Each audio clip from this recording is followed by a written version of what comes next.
Mari kembali ke padang gurun. Judul ini saya ambil dari perkataan Tuhan sendiri di dalam Hosea pasal 2 ayat 13. Sebab itu sesungguhnya aku ini akan membujuk dia dan membawa dia ke padang gurun dan berbicara menenangkan hatinya. Saya berikan sedikit background daripada ayat ini. Hosea adalah seorang nabi yang unik karena dia diperintahkan oleh Tuhan untuk menikahi seorang wanita yang tidak setia. Dan dia melakukan banyak hubungan-hubungan yang di luar nikah. Tapi Hosea diperintahkan oleh Tuhan untuk menikahi wanita ini. Sebenarnya yang Tuhan mau nyatakan lewat hal ini yaitu bagaimana hubungan Allah dengan umatnya Israel. Allah mau memberitahu bahwa begini loh keadaan Bani Israel. Orang Israel, umat Tuhan ini. Mereka tidak setia kepadaku, tetapi aku tetap mencintai mereka. Walaupun mereka sudah menyembah Allah-Allah asing berzina secara rohani, tapi aku tetap mengasihi dan mau menyelamatkan dia. Dan tercetus di antara ayat-ayat yang ada ini perkataan Tuhan. Sebab itu sesungguhnya aku ini akan membujuk dia, orang Israel, Bani Israel, umat Israel, dan membawa dia ke padang gurun dan berbicara menenangkan hatinya. Jadi inilah kerinduan Tuhan kepada umatnya. Dan saya boleh katakan ini adalah kerinduan Tuhan kepada gerejanya. Yaitu bagaimana Tuhan mengembalikan kita, mengingatkan kita kepada satu pengalaman padang gurun. Nah sekarang pertanyaannya bagi kita sekarang, apa yang ada di padang gurun? Berbicara apa pengalaman ini? Mengapa kok Tuhan mau membawa kita kembali? Kok Tuhan rindu? Bahkan dikatakan sampai Tuhan membujuk supaya kita mau kembali lagi ke padang gurun. Ada apa di situ? Nah ini yang mau kita lihat. Karena istilah padang gurun itu selalu diibaratkan dengan problema, penderitaan, kesusahan dan sebagainya. Biasanya demikian. Tapi saya melihat ada sesuatu yang khusus di sini. Nah mari pertama-tama kita melihat kepada pengalaman bangsa Israel itu sendiri. Padang gurun bagi bangsa Israel itu tidak asing. Berbicara tentang padang gurun, mereka langsung tahu hal itu berbicara tentang pengalaman mereka 40 tahun di padang belantara. Di mana mereka dibawa oleh Musa, oleh pimpinan tiang api dan tiang awan, mereka ada di padang gurun. Pengalaman bangsa Israel, waktu mereka keluar dari Mesir, pertama-tama mereka mengenal siapa Allah itu. Sebelumnya mereka tidak tahu. Mereka adalah orang-orang yang lahir di Mesir. Setelah beberapa generasi dari Yusuf semua mati, mereka adalah anak keturunan yang sudah lahir di Mesir. Jadi mereka tidak tahu siapa Allah. Dan mereka waktu keluar dari Mesir, mereka baru mengenal siapa Allah itu. Dan kita tahu bahwa pengalaman Bani Israel menyeberang Laut Merah dan sebagainya, itu bicara tentang kelahiran baru, baptisan air, persis seperti yang kita alami. Jadi waktu itu keadaan mereka benar-benar masih polos. Mereka bagaikan anak yang baru lahir. Yang mereka lihat adalah wajah mamanya, wajah papanya. Yang mereka ketahui adalah Yehova Allah mereka. Itulah pengalaman bangsa Israel di padang gurun. Walaupun secara jasmani mereka kurang nyaman bukan di padang gurun. Tapi secara rohani di padang gurun itulah mereka mengenal Allah. Mereka mengalami Allah, siapa Allah itu. Di padang gurun itulah mereka tahu inilah papa mamaku. Mereka bagikan bayi yang baru lahir. Saya melihat bagaimana ketika cucu saya lahir dan bertumbuh. Saya lihat bagaimana cucu saya ini begitu percaya kepada mamanya. Begitu polos pandangannya kepada mamanya. Cintanya, kepolosannya, ketulusannya. Itulah yang Tuhan inginkan dan rindukan ada di dalam hati umatnya. Bagaimana kita kembali lagi mengenal Allah. Dialah satu-satunya yang kita kasih. Ada satu ayat yang bisa mewakili ini. Coba kita baca ayat ini. Dan jadilah sama seperti bayi yang baru lahir. Yang selalu ingin akan air susu yang murni dan yang rohani. Supaya olehnya kamu bertumbuh dan beroleh keselamatan. Ayat ini tidak berlawanan dengan ayat yang berkata bahwa kita harus bertumbuh, tidak itu. Jangan dipertentangkan, oh katanya kita harus bertumbuh, kok ayat ini ngomong kita harus seperti bayi. Bukan itu. Ayat ini menunjukkan kepada kita Tuhan ingin kita ini kembali mempunyai hati yang rindu, yang haus, yang tulus, yang polos kepadanya. Seperti bayi, dia cuma tahu mamanya. Dia tahu bahwa apa yang diperbuat pasti yang terbaik. Nah, ini yang dirindukan oleh Tuhan. Aku ingin supaya mereka kembali ke padang gurun, di mana mereka cuma mengenal aku. Waktu itu bangsa Israel sudah kacau balau, mereka menyembah banyak Allah, menyembah banyak berhala, tidak lagi fokus kepada Tuhan. Itulah sebabnya Tuhan berkata, ayo kembali, aku ingin kembali ke padang gurun, di mana kamu cuma tahu aku cuma tahu kamu. Saya katakan ini bicara tentang cinta yang mula-mula. Kita masih setia mengiring Tuhan. Tapi mungkin cinta yang mula-mula itu sudah tidak ada lagi dalam diri kita. Mari kita kembali lagi. Tuhan rindu itu. Seperti dia rindu kepada sidang jemaat Efesus. Kamu sudah meninggalkan kasih yang mula-mula. Memang kamu melayani aku. Kalau saudara baca di dalam Wahyu pasal 2. Giat, hebat, luar biasa. Tapi Tuhan berkata, aku menegur kamu. Karena kamu sudah meninggalkan cintamu yang mula-mula. Di mana itu? Di mana dia hilang? Mari kita kembali. Yang kedua, ada beberapa tokoh dalam Alkitab yang mengalami padang gurun. Salah satunya tentu yang berkaitan dengan ini adalah Musa. Saya bacakan untuk saudara Keluaran pasal 3 ayat 1 dan 2. Adapun Musa, ia biasa mengembalakan kambing domba Yitro mertuanya imam di Midian. Sekali ketika ia menggiring kambing domba itu ke seberang padang gurun, sampailah ia ke gunung Allah, yakni gunung Horeb. Lalu malaikat Tuhan menampakkan diri kepadanya di dalam nyala api yang keluar dari semak duri. Lalu ia melihat dan tampaklah semak duri itu menyala, tetapi tidak dimakan api. Perhatikan apa yang firman Tuhan katakan.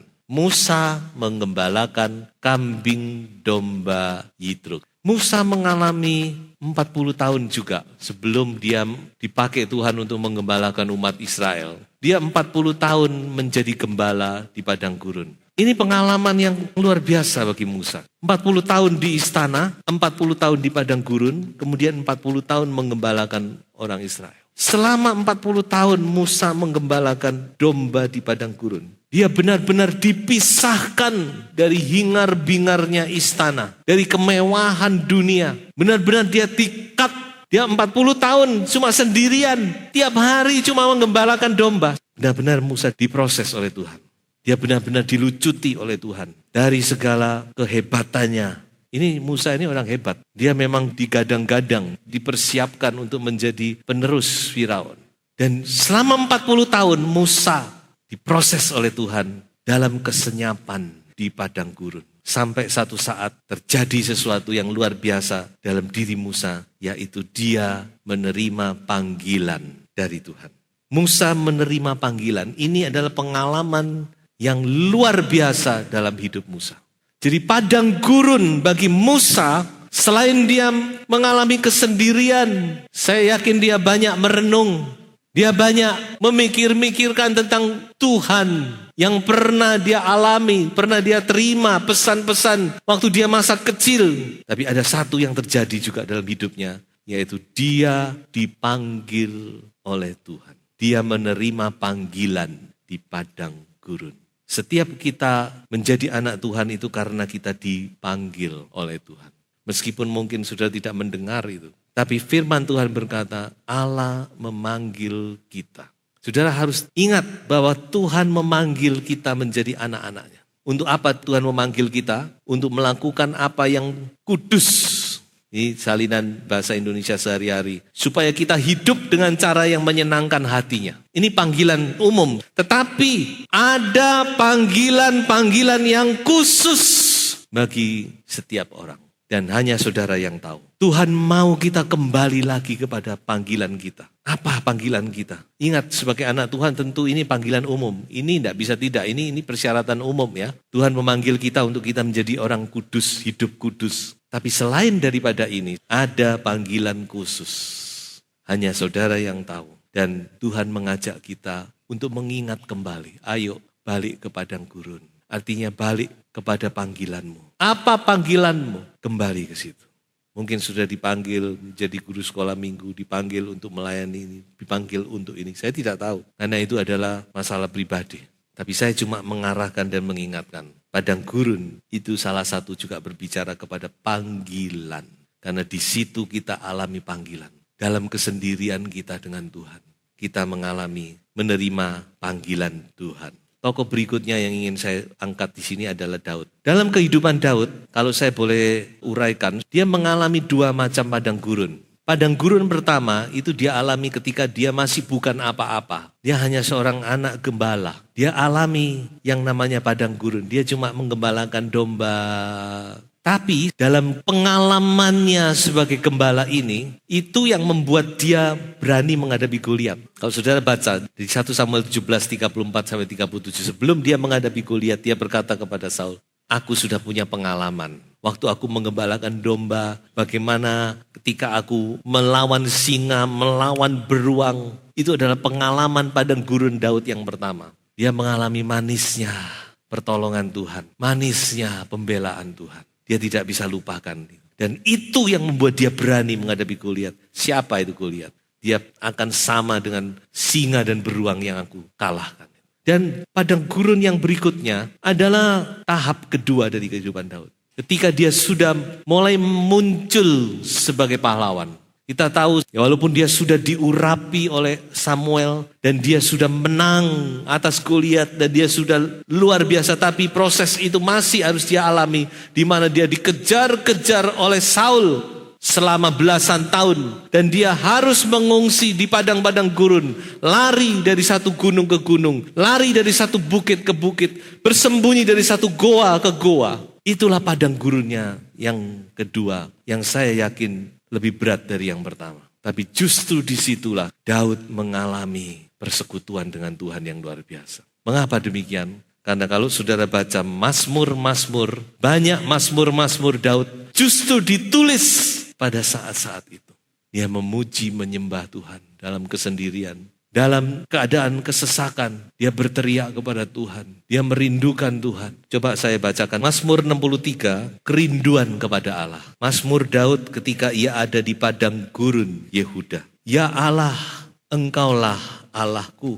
Aku mencari Engkau. Jiwaku haus kepadamu. Tubuhku rindu kepadamu. Seperti tanah yang kering dan tandus, tiada berair. Demikianlah aku memandang kepadamu di tempat kudus. Tempat kudus yang mana? Dia ada di goa, dia ada di padang gurun. Ini bukan bicara tentang bait Allah. Ini bicara tentang bagaimana ketika dia menyembah, memuji Tuhan. Dia rasakan hadirat Tuhan hadir. Dan dia memandang wajah Tuhan. Ini bukan bait Allah. Demikian aku memandang kepadamu di tempat kudus sambil melihat kekuatanmu dan kemuliaanmu. Kita loncat-loncat sedikit ya. Di dalam ayat yang ke-8. Sungguh engkau telah menjadi pertolonganku dan dalam naungan sayapmu aku bersorak-sorai. Jiwaku melekat kepadamu, tangan kananmu menopang aku. Jadi kalau saya katakan pengalaman padang gurun bagi Daud adalah pengalaman di mana dia mengalami persekutuan yang indah dengan Tuhan lewat pujian dan penyembahan. Pengalaman padang gurun bagi Daud adalah pengalaman di mana dia mengalami pertolongan Tuhan. Dia dilepaskan dari mara bahaya. Berapa kali dia sudah dekat dengan maut tapi dia dilepaskan oleh Tuhan. Itulah yang dikatakan oleh Ayub. Ayub juga punya pengalaman yang sama. Sebab itu Ayub menulis di dalam ayat 29 ayat 4. Kiranya aku seperti ketika aku mengalami masa remajaku. Ketika Allah bergaul karib dengan aku di dalam kemahku. Ayub teringat kepada masa-masanya masih muda di mana dia punya pergaulan yang erat dengan Tuhan. Mungkin di antara saudara ada yang mengalami itu. Masa-masa remaja saudara. Di mana Tuhan begitu erat. Saya juga punya pengalaman. Waktu masa-masa kuliah saya, ada waktu-waktu tertentu saya ingin bersekutu dengan Tuhan. Tapi di mana waktu itu saya tinggal di asrama. Tapi Tuhan tunjukkan satu tempat. Ada satu gedung di sebelah asrama saya. Tingkat 5. Kalau saya mau bersekutu dengan Tuhan, saya lari. Naik ke tingkat yang paling tinggi, yang terbuka dengan awan-awan. Di situ saya sendiri menikmati Tuhan. Pengalaman yang indah. Lalu Ayub juga berkata, dahulu pengetahuanku tentang engkau hanya sebatas telinga. Tapi sekarang aku alami. Siapa Tuhan itu? Saudara punya pengalaman pribadi dengan Tuhan di padang gurun itu. Pernah saudara alami? Saya yakin saudara pernah. Pada saat saudara kesesakan, saudara mengalami pertolongan Tuhan. Terlebih saudara memuji menyembah Tuhan. Saudara alami Tuhan begitu dekat. Tuhan begitu kasih-Nya melingkupi saudara. Kasih-Nya memenuhi hatimu. Engkau berurai dengan air mata. Walaupun susah, sedih. Tetapi engkau penuh dengan sukacita. Karena hadirat Tuhan memeluk kita. Itulah pengalaman padang gurun. Tuhan rindu kembali saudara alami itu. Dan tokoh yang berikutnya yang terakhir saya angkat dari seorang yang bernama Paulus. Paulus juga pernah alami pengalaman padang gurun. Di dalam Galatia dikatakan oleh Paulus, dia ceritakan pengalaman hidupnya. Ketika dia bertobat, kita tahu Paulus bertobat dalam perjalanan ke Damsyik, ke Damaskus. Tengah jalan Tuhan datang, dia ketemu dengan Tuhan.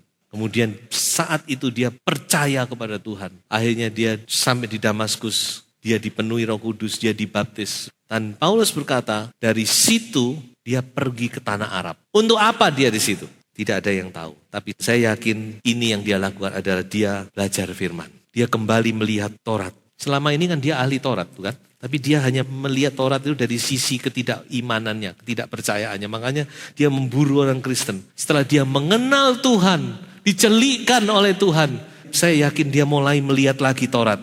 Waktu itu belum ada Alkitab, baru ada Taurat. Kan surat-surat Paulus kemudian baru muncul. Saya yakin dan percaya Paulus kembali melihat, belajar firman Tuhan. Dia mulai melihat, dia mulai mengenal, oh ini Yesus, oh ini. Dia belajar bersama dengan Roh Kudus. Sebab itu di dalam Galatia dia berkata, Injil yang aku beritakan itu bukan aku mendapat pengajaran dari manusia. Tapi Injil yang aku beritakan itu aku terima dari Tuhan. Tuhan yang menyatakan kepadaku. Tidak heran Paulus punya banyak mengenal rahasia-rahasia. Dia menulis tentang pernikahan, gambaran dari Kristus. Tentang tubuh, gambaran dari Kristus. Tentang bangunan, tentang rahasia roh, tentang ini. Kenapa? Dari mana dia belajar? Dari Tuhan. Tidak ada yang mengajar dia. Tapi Tuhan sendiri mengajar Paulus. Ada saatnya kita perlu menyendiri dengan Alkitab kita. Hanya saya dan Alkitab. Nikmati firman Tuhan. Only you and your Bible. Saya yakin di waktu-waktu seperti itu Tuhan akan banyak berbicara kepada kita. Ketika hati kita tenang, hati kita terbuka untuk Tuhan. Ketika hati kita haus dan rindu kepadanya. Ketika kita menjunjung tinggi firman-Nya, Tuhan pasti akan banyak berbicara. Tapi ketika hati kita kacau balau, banyak urusan ini sulit mendengar suara Tuhan. John Sung yang diberi gelar Obor Asia, seorang penginjil yang luar biasa dipakai Tuhan pada zamannya dan pengaruhnya masih berlanjut. Dalam pengalaman hidupnya dia pernah setengah tahun masuk rumah sakit jiwa karena dia dianggap sudah gila. Ini orang pinter, ini profesor doktor S3. Zaman itu S3, lulusan Amerika itu cuma bisa dihitung jari. Kimia, mungkin dia saking pinternya sampai dia dituduh atau difitnah, dia dimasukkan rumah sakit jiwa 193 hari, kurang lebih setengah tahun. Tapi bagi John Sung itu adalah padang gurunnya. Selama setengah tahun dia cuma membawa Alkitab dan dia baca Alkitab itu dari Kejadian sampai Wahyu 40 kali. Saya juga sampai heran, ya apa baca Alkitab setengah tahun 40 kali saudara. Mau berapa fatsal tiap hari? Saya yakin mau dia bangun sampai tidur dia cuma baca dan baca. Tidak heran John Sung dipakai Tuhan luar biasa. Ada waktunya kita perlu ke padang gurun, menyendiri dengan Tuhan. Yesus juga seringkali ke padang gurun, dia bersekutu dengan Bapaknya. Kalau begitu, kalau kita mau simpulkan apa sih pengalaman padang gurun itu? Saya boleh simpulkan itu dengan satu ayat di dalam Matius 17 ayat 8. Dan ketika mereka mengangkat kepala, mereka tidak melihat seorang pun kecuali Yesus seorang diri. Mereka tidak melihat siapa-siapa. Mereka cuma melihat Yesus. Ini pengalaman padang gurun. Di mana kita sendiri, kita tidak lihat siapapun juga. Kita tidak dibebani dengan apapun juga. Kita tidak diganggu oleh apapun juga. Kita cuma menikmati Yesus. Kita menikmati hadirat Tuhan. Kita memuji dan menyembah Tuhan. Kita menikmati firman-Nya. Itulah padang gurun. Itulah yang Tuhan katakan, aku mau membujuk kamu kembali ke padang gurun. Perlu, saudara. Ada saat-saat tertentu kita kembali lagi pada pengalaman-pengalaman yang seperti itu. Kita menyendiri bersama dengan Tuhan. Sebab itu saya tadi berpikir, bagi orang Kristen sebenarnya kesendirian itu bukan masalah. Jadi kalau ada orang yang kadang ditinggal sendiri, merasa bingung dan merasa ini, itu saudara harus perbaiki. Karena justru ada saat-saat tertentu memang itulah kesempatan saudara bersama dengan Tuhan. Apa yang Tuhan kerjakan lewat pengalaman semacam ini. Ada 2 ayat yang akan saya angkat. Pertama kita baca Pasal 2 ayat 14. Ini lanjutan dari ayat pembuka kita tadi. Aku akan memberikan kepadanya kebun anggurnya dari sana dan membuat lembah Akor menjadi pintu pengharapan. Ini yang terjadi ketika Allah sudah bawa kita ke padang gurun. Tuhan berjanji bahwa aku akan membuat lembah Akor menjadi pintu pengharapan. Lembah Akor itu berbicara tentang pengalaman pain and trouble. Itu arti dari Akor. Kesakitan, masalah menjadi pengharapan. Setelah kita alami padang gurun. Yang berikutnya, janji Tuhan di dalam Yesaya 51 ayat 3. Ia membuat padang gurunnya seperti taman Eden dan padang belantaranya seperti taman Tuhan. Di situ terdapat kegirangan dan sukacita, nyanyian syukur dan lagu yang nyaring. Saudara tahu apa yang Tuhan mau kerjakan? Luar biasa. Banyak hal kadang-kadang kita, aduh kenapa ada terjadi ini, masalah ini. Sudah saudara, tidak usah dibingungkan itu. Karena itu akan selesai dengan sendirinya ketika kita bersekutu dengan Tuhan. Percayalah, yang penting mari kita kembali ke padang gurun kita. Kembali kepada waktu-waktu kita hanya saya dengan Yesus. Kembali kepada panggilanmu. Kembali kepada pujian dan penyembahan. Kembali kepada kesenanganmu kepada Alkitab. Maka saya percaya pengalaman ini akan saudara alami. Sebagai kesimpulan khotbah ini, Tuhan sangat rindu bersekutu secara pribadi dengan kita. Apakah Anda juga rindu bersekutu dengannya? Pertanyaan yang harus Anda jawab. Mari kita kembali ke padang gurun. Tuhan Yesus memberkati.